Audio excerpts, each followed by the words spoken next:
Ini nga balay ug sa tanang nagapuyo dinhi sa ngalan samahan ug sa Anak ug sa Espiritu Santo. Amen. Kita karon nagakatigom aron himuon ang pagbalaan nini nga balay aron atol nining panahon sa kabanhawan sa atong Ginoong Kristo. Kini nga puloy-anan ug ang tanan nga nagapuyo dinhi makasinati sa gahom sa kabaguhan diha sa Dios. Mahinginlan ang dautan ug mapatunay ang grasya o presensya sa Dios. Dungan natong gitukon ang Salmo 114 samtang atong himuon ang pagbindita sa tibok nga panimalay. Kitang tanan, Alleluia, Ang Ginoo na banhaw, maadto kita og siya atong simbahon. Alleluia.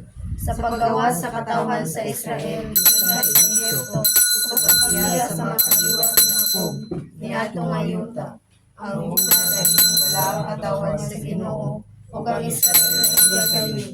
Alleluia, ang Ginoo na banhaw, maadto kita og siya atong simbahon. Alleluia. Ang dagat nga wala ang itanaw o misigon, mihunong pagkakaiday ang suba sa Jordan, nagsulugso ang mga bukid daw mga kanding, o ang mga bukod sama sa mga natingganan. Alleluia, ang Ginoo na banhaw, maadto kita og siya atong simbahon. Alleluia.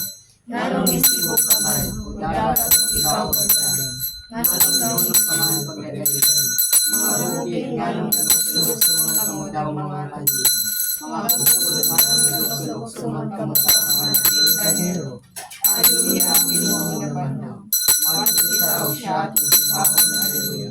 Kung ang yuta abangan sa Ginoo, at abangan sa Diyos ni Jacob, nga naghimo sa mga dakong bato nga niliw sa tubig, ug sa mga pagpangabato nga mga dagat nga nagdagdag.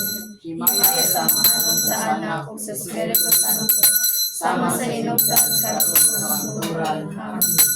Alleluia, ang Ginoo na banhaw, maadto kita og siya atong simbahon. Alleluia.